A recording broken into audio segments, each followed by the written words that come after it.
The regulators have traditionally kind of had these siloed stovepipe approaches. Often they talk about boots on the ground. So imagine each division of the military sending their own troops into a conflict without talking to each other, with their own individual battle plans, and reporting back through their own chain of command, maybe sporadically communicating across, right? That would be no way to win a war.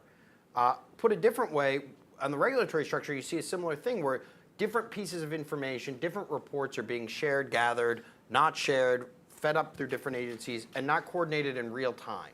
The only example that I'm aware of when the structure had to share information and make decisions collectively in real time was as a result of the TARP program, where the regulators had to make a decision about TARP applicant banks, and there were hundreds and hundreds of TARP applicant banks, whether they'd be viable or not.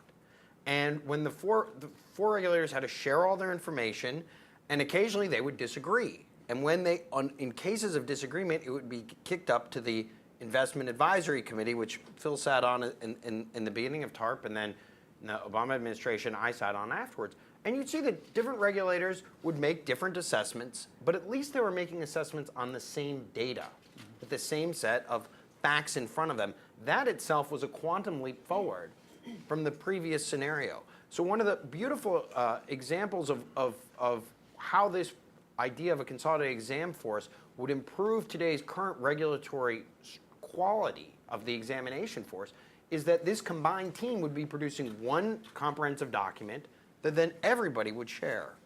And that it would be a huge step forward in terms of improving the quality of regulations and coordinating kind of the boots on the ground that are existing at greater numbers now than ever before in a post-Dodd-Frank, post-financial crisis world.